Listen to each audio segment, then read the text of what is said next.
Gentle parenting is ruining your kids' education. They need to go back to whipping kids in class. Schools are hiring more teachers, but many aren't staying. The Michigan Teacher Shortage Study looks at last year's data to show where shortages remain and why retention is still a challenge.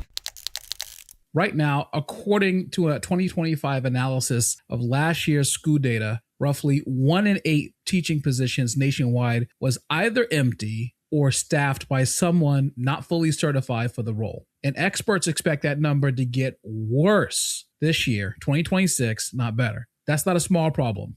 It's what I would think is a structural problem. It might even be something that spells doom for students in the future. And this is happening right now in slow motion. And here's what makes this different story from your typical layoff, job loss, crisis story. It's not just that teachers are leaving. It's that they're leaving halfway through the year. They're getting so frustrated that they're just giving their notice. And structurally speaking, there aren't even teachers coming into the profession. Harvard University, yes, the Harvard University, Harvard, they got rid of their undergraduate teaching program because of the lack of enrollment. So the teaching issue across the United States is like major problem. We got on one side teachers quitting and on the other side people not even getting into the profession. So you're about to hear firsthand from people in the teaching profession about what is going on in the classroom, what they've observed, how they're feeling. It's kind of wild. Here we go.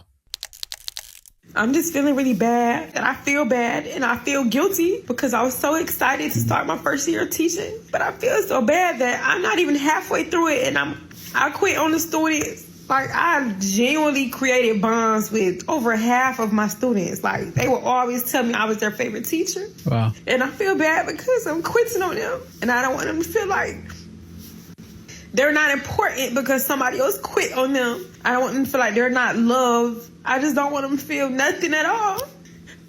But I know they are because they will always tell me how much they love me and I'm their favorite. And they would skip their other classes just so they could sit in my class and be around me. Like, I feel so bad, but it wasn't for me. You could tell that she has a passion for her kids and passion for what she does. Obviously, it comes through. The fact that she's crying over it obviously is an indicator, but she explains herself well that it's so hard for her.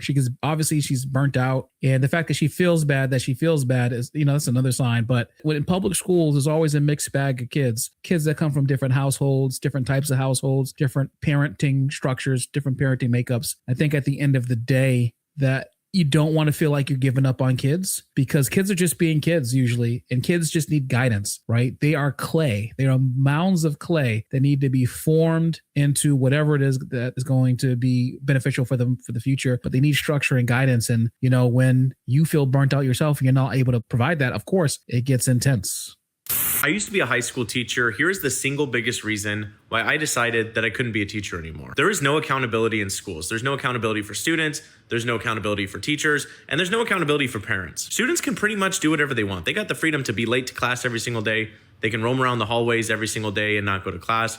They cannot do their assignments. They can be disruptive. And there's no repercussions. There's no accountability. And the worst part is it's not really even the student's fault. You can't really blame them because the system is not holding them accountable. Now, there are some schools that have great administration and they're trying super hard and they're doing many things to improve the system and to make it better. But most schools, there's no accountability going on. I think you would be shocked if you were to go into school and see what was happening. And if you try to talk to parents, there's a very select few that actually help with it. But the vast majority, they either don't know what to do or they're just completely helpless and they enable it. And there's so many bad teachers that shouldn't be teaching, but there's nobody that's holding them accountable or doing anything about it. And this is coming from a teacher that had great classroom management. Yes, I had some disruptive kids that were hard to keep them focused, and that's normal. But the vast majority of the issues that I experienced was because there's no accountability. There's nothing you can do. You can try to hold students accountable, and they're shocked by it because they're not used to it. That's just one of the reasons why I left. If you have any other questions or want to know anything else, please let me know, and I'm happy to answer. So I'm going to tell you straight up that I have seen this firsthand in public schools. What he's saying is 100% correct. I used to be the PTO president in my school. I liaise between 3 groups of people, 3: teachers, parents, administrators. And yeah, we raise funds, but in this school in particular, we did more than just raise funds. We became like a communication conduit between parents and administrators and teachers and parents. It was crazy. And everything he's saying is true. We had a small group of parents that was super engaged, that did everything that they needed to do. They stepped in when there was help needed. But a lot of parents, both parents have to work, have to go and try to provide, or the single parent families, or there are kids who were raised by like a grandparent or aunt and uncle, and it was new for them, like intense family stuff happening in the middle of the year. But it's true that when the administration has their stuff together and they actually can implement some good structure, disciplinary policies, and in my case, keep cell phones out of the classroom, things turn around for the better. But right now it's difficult. It's like a soup of a bunch of different issues and finger pointing and teachers unions. There's a whole bunch of stuff that's all involved in this wrapped up. And there are some people's hands that are tied as far as how far they can push. And if there's agendas that kind of take away some of the power of teachers to act in schools or the classrooms, then, that has a big effect on the too. Kids these days are so disrespectful, okay? And it's true, the apple don't fall far from the tree, because I can guarantee you, if you got a disrespectful kid, probably like 7 times out of 10 when you call a parent, the parent disrespectful. Because the parent go say, well, what the teacher did. I heard that from someone before, that a teacher specifically, the parents come in disrespectful, and then they have to deal with everyone else. It's pretty crazy. Or what the other kid did. Let's talk about what your child did. Okay, your child is disrespectful. Their mouth is like a loose cannon in World War II, because all they do is cuss and be disrespectful to their elders. I don't even know what some parents are teaching their kids at home. Well, that's just it. They're probably not teaching them anything. I have literally seen kids or heard kids cuss grown-ups out like it's nothing. And I cringe, because I be thinking, I couldn't even say the word lie when I was coming up. It's so I had true. to say, tell a story. Mama, they telling a story. Because you say, when I was growing up, you could not call an adult a liar. It's true. It's true. they lie. Your mom say they what? But these kids, these kids' parents, y'all got to get it together. Teachers are quitting left and right. And before you come in my comments talking about you should find another job, baby, ain't nobody want to do it. Look, you better be glad the teachers that are still sticking in there, because teachers don't want to, nobody want to. You think I'm lying? Go to a job fair. Go to a job fair and look at the desk for education. Ain't nobody sitting there but the representatives. Nobody wants to do it, okay? Nope. Because nobody wants to deal with the kids. And yes, administration could be better. All of that could be better. But it starts with you and your children. Stop making excuses for them. Yeah, that's true. I mean, she's so right about this. Nobody is signing up to be teachers. I just told you the stats on how many people vacant spots are missing in the open when we talked about these videos. I mean, it's so true that, and even like the kids being disrespectful in the classrooms right now are out of control. And you have people who are in the classrooms who are telling you that this is going on. So I think that parents need to do something about this and step up. I don't know why there's this abdication of how to discipline your kids to the school, like when kids are in school, but there shouldn't be. Parents need to step up and, you got to do your thing, right? Your kids, you got to handle your business here. Gentle parenting is ruining your kids' education. So apparently a lot of the teachers have not come back to the classroom after the holiday break of 2025. And it's the parents' fault. Like, y'all are not helping these teachers in any way. You are sending your your kids to school unprepared, undisciplined. They can't read. When the teachers bring you conferences, y'all go up there defending your kid instead of listening to the fact that your child is retarded or slow and needs help. And teachers are underpaid. They bring in their materials to class most of the time. The administration is not supporting them. And on top of that, y'all think it's the responsibility of the school system to educate your kid fully. You're expecting them to teach them everything they need to know in an 8-hour span, while also not just teaching your kid, but the kids of other parents who are also undisciplined and untrained. To say nothing of the fact that these classrooms are overcrowded.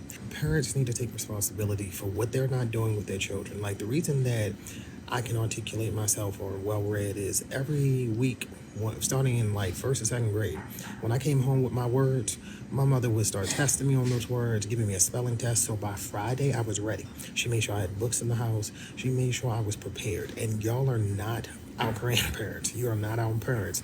Y'all are having these kids young and then having these attitudes and arrogances about nobody can correct your kid and all this other nonsense. They need to go back to whipping kids in class. That's what they need to do.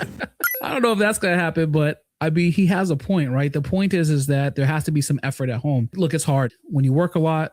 You know, I work a lot, wife works a lot. The reality is at the end of the day is that it's hard to do that. You feel like it's another full-time job where you have to shepherd your kids through life, right? You have to be able to help them with their homework the best you can. Look, you don't have to know geometry to help them out, but try to help them remember what the teacher said, help them find the information. But like he said, like even reading with them, that's a big one. We used to make our kids read every single day. We used to make them read and buy them books that they actually like to read so that they wanted to read. Now, my son doesn't like, he reads when he has to even right now, but like my daughter is like, she is a bookworm. She loves work. She loves reading. So, I mean, you know, just that little bit of extra assistance at home and teaching the kids to respect authority, no matter what authority it is really important to having them like be successful long term.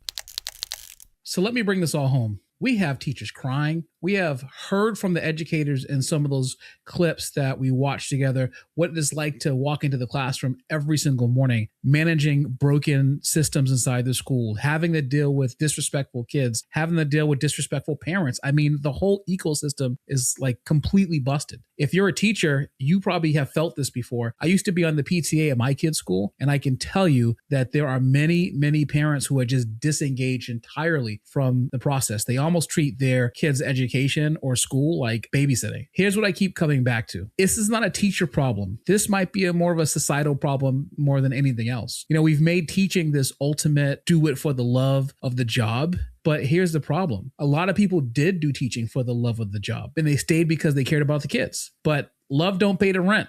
You know, love is not a reason for people to want to stick around and to be treated horribly. And now we're cashing in on decades of goodwill from people who stayed around for the love, and that check is bouncing. So what happens next? Well, that's on all of us, because those kids in those classrooms, they didn't create the crisis, but they sure are going to inherit it. Until next time, I want to hear in the comments, are you a teacher? Do you know a teacher? Do you know somebody who's gone through this whole crisis? Put it in the comments. What have you heard? What have you observed? What are we going to do about it? Until the next time, I'm out.